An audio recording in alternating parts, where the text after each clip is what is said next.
Okay. Yeah. Lady Wolf Pack on a whole nother level. Savage as they come, gang of female rebel. We got the sharpest claws, we got the whitest teeth. We coming for your lunch, but we only bring the heat. Hey y'all, I'm Cassidy, the favorite daughter, obviously. And I'm Kim, her mom, her match, and the real reason she turned out halfway decent.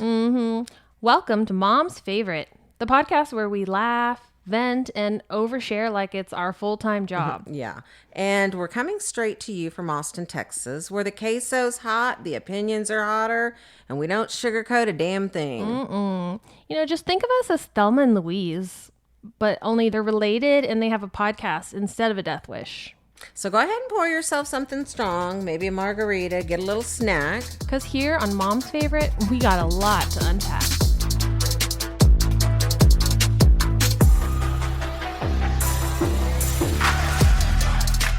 What is up, MFers? Welcome back to Mom's Favorite. But today it's just me, Cassidy, flying solo. If you've been around here, you know me as the daughter half of this duo, and when not recording for the podcast, I do have a day job as a nurse practitioner. But prior to that, I spent 14 years as a registered nurse working in labor and delivery. And let me tell you, that job was part love story, part comedy show, and occasionally part circus act. So this episode is going to be my little love letter to the work that shaped me. The beauty, the chaos, and the belly laughs that only come from being in the delivery room at 3 a.m. with a screaming mom, a panicked dad, and so many bodily fluids. I'll share the heart-melting moments, the hilarious chaos, and the stories that will have you wondering how on earth humanity has made it this far. So buckle up, because today I'm spilling tales from a former L&D nurse. It's heartfelt and hilarious, and it's proof that the delivery room is the original reality TV, uncensored, unscripted, and way funnier than anything on Netflix.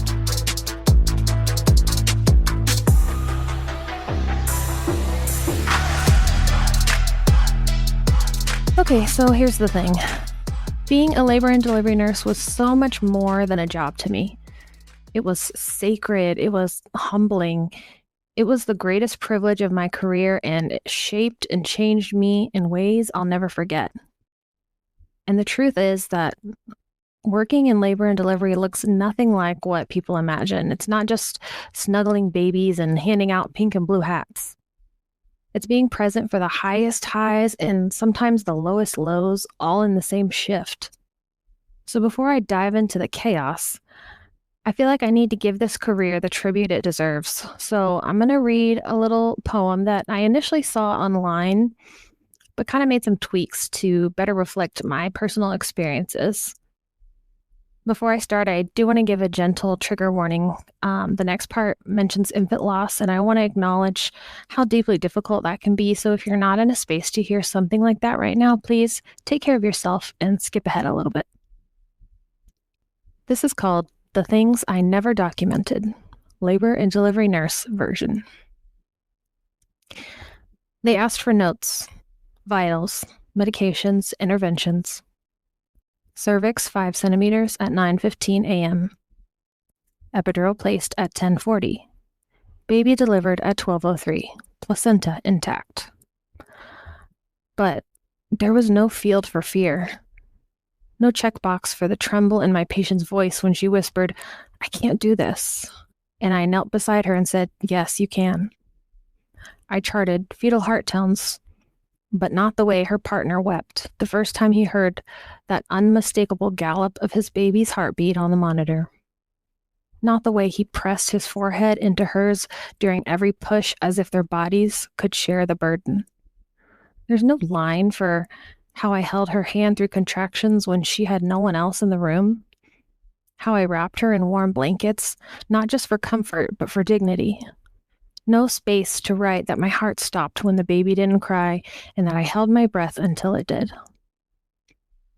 I documented shoulder dystocia, fundal height, rupture time, but not the way she locked eyes with me after hearing the words, "I'm sorry, there's no heartbeat." Not how I helped her bathe and dress her stillborn baby, fixed her hair when she didn't have the strength, and whispered, "You're a good mom," into the silence.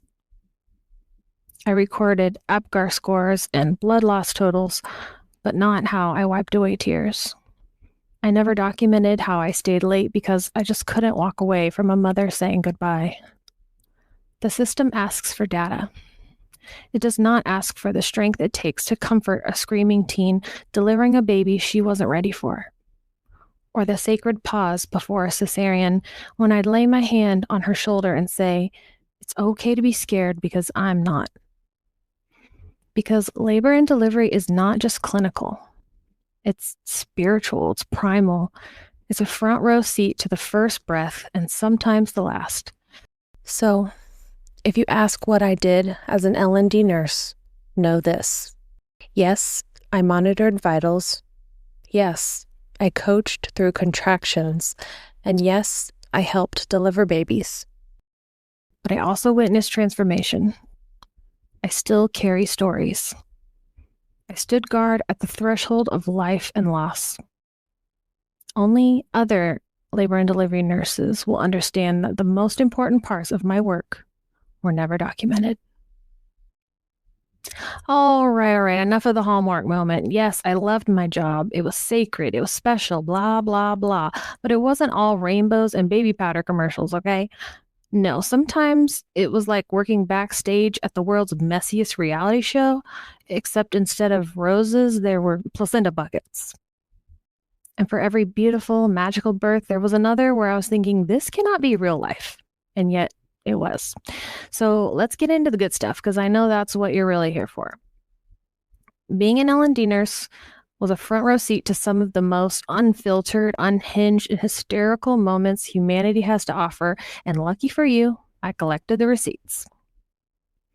So these crazy, hilarious, and slightly obscene experiences are a mix of my own, some that have been passed around with coworkers, and gems from an online L&D nurse community that I'm so lucky to be a part of, because the stuff that people write on there can induce tears of joy as well as laughter and utter disbelief.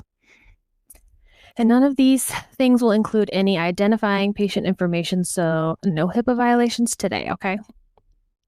So we're going to start this thing off strong with a segment I like to call Things Found in My Patient's Vagina. Yes, this was a post on the Elucid L&D nurse online community, and the stuff that I read on there, I was just in shock. And so I thought you would like to hear some of my favorites. Okay, we're going to start off with garlic. This was on there a couple of times, actually. And no, these are not people trying to ward off vampires, okay? These are the women who shove a head of garlic up their coot because they think it'll treat vaginal infections like yeast and BV. But it's 2025 and we have meds for that now, okay? So don't put garlic in your hoo-ha.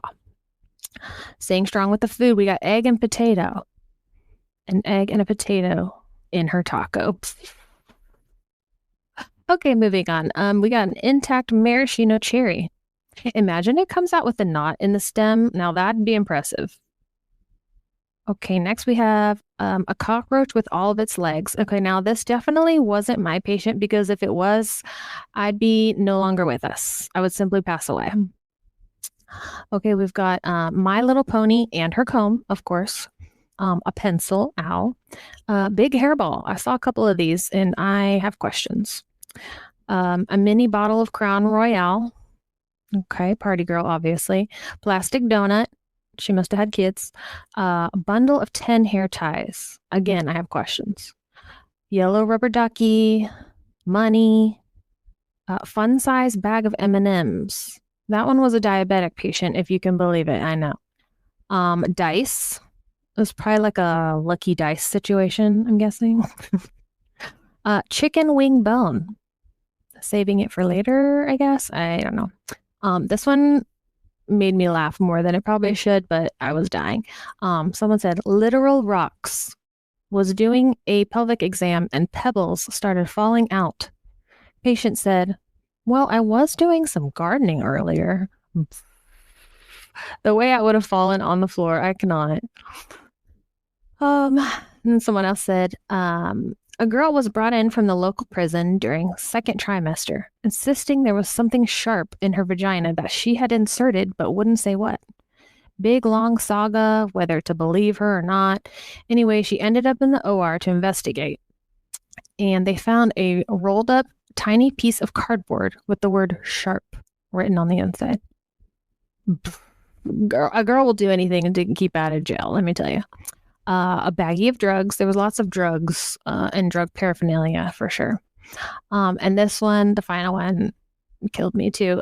Drugs and a set of car keys. And the best part was that her boyfriend showed up about 30 minutes later saying he had to take a taxi because he couldn't find the car keys. Oh my gosh. My PSA for this is your vagina is not a purse. So don't store things in there. Thank you. And speaking of drugs, that's a great segue into the next part, which is some of the wildest excuses L&D nurses have heard for positive drug screens. These are pretty funny. Okay, so patient positive for cocaine. She says her sister and her went to a house which had cocaine everywhere. So they called the police, and the police had to help them clean it up, obviously, but they didn't even give them gloves. So it must have absorbed through her skin. That has to be it. Okay. Patient was in pain, but only had ibuprofen at home, and she knew she couldn't take ibuprofen in pregnancy. So instead she took an unidentified pill that someone gave her. Makes sense. Yes. Mom and baby both tested positive for opioids. She said it was because her friend did a lot of drugs and she took a sip off of his straw the day before. That's pretty funny. And it's similar to one I've heard of several times, which is people saying that, well, I must have stirred my coffee with my boyfriend's Coke spoon. Yeah, nice try. This one just about killed me. Stopped at Taco Bell on the way to the hospital, so they must have put cocaine in my burrito. I would like to know where this Taco Bell is. Asking for a friend. Okay. I've been taking ecstasy because I thought it was a diet pill. Yeah, that makes total sense. And one really popular one that is just too much is patients claiming they got drugs in their system from sex or other sexual activities with their boyfriend. So we like to call that sexually transmitted drug abuse. I just have to say, like, how dumb do they think we are? I mean, clearly they must think we're idiots because they're so committed to these excuses. I just cannot. Okay, so the next segment is kind of a mishmash of funny, crazy, delusional, and some horribly disgusting moments that will have you questioning how some people are allowed to procreate. And I hope none of you have a sensitive stomach, because if you've ever hung around L&D nurses, or any nurses for that matter, you know fair well that we've got dirty minds, dark humor, and zero filters. So, of course, the grossest and wildest stories are the first ones that get shared in the break room and on these online communities. Okay, this is funny. Patient's mom comes into the room carrying a bag of white powder and says, "I brought your dad." Similar one, believe it or not, there's another parent's ashes one. Another patient had brought both her parents' ashes in her purse. And she said she had to reseal her dad after she found grit on her chapstick. Kill me now. Kill me now. Patient asked if her baby would suffer emotional damage later in life or if his feelings would be hurt if the doctor broke her water. She said, I quote, "Because we are invading his personal space." Yes, that's it. That's the cause of your child's emotional damage. So L&D nurses often will help babies latch on to breastfeed for the first time. So this person said, when helping a baby latch for the first time and explaining what it should feel like, patient stated she prepared her nipples for breastfeeding by letting her cat lick and suck on them. I'm not lying. I can't even make this shit up. Talk about crazy cat lady. That's a whole nother level. Okay, so we're gonna get real inappropriate now. So if you have children in the car, you might want to mute the next couple of minutes. Okay. Patient said her husband had been preparing her for vaginal delivery by inserting a 2-liter soda bottle in her vagina. Yikes. Patient was being admitted in labor and said, well, I handled double penetration fine, so childbirth should be a breeze. The best part is that usually nurses don't ask this stuff. Patients just offer this shit up on their own. Oh my gosh. Okay, so morbidly obese patient and her husband said that the husband's mother holds up her penis, which is her stomach fat overhang, so that they can have sex. Don't get me wrong, I love my kids and I would do literally anything for them, but they're on their own in the bedroom. I wouldn't even think that that's an option. Why? I have questions. Woman came into triage because she thought her water broke. The father of the baby reported it happened when he was going down on her and said, I still have some in my beard if you need a sample. Vom. Immediately vom. Immediately no. Why are these women with these men? You could do so much better. Okay, and then teen father of the baby asked if he had swaddled the baby correctly. When the nurse confirmed it looked good, he said, okay, good. I just rolled her like a joint. I'm dead. Honestly, it's so hard to keep a straight face in there sometimes. You just have to laugh.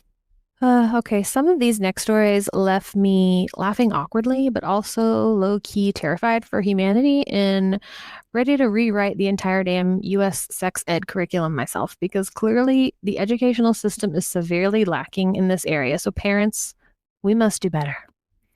Okay, the amount of times that baby daddies, and honestly sometimes patients or mothers, ask how the baby will come out if she has a catheter in is alarming. The amount of people that do not know basic female anatomy and do not know that women have 3 holes is terrifying. Get your men. Teach them right. Okay.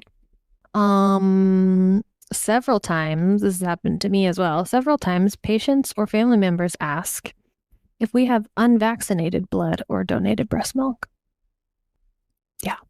So if you're bleeding out, we don't have blood from someone who's unvaccinated. You want to, people's priorities are out the door. They're gone. A dad asked why the baby's eyes were open. Well, they're not kittens, so yeah.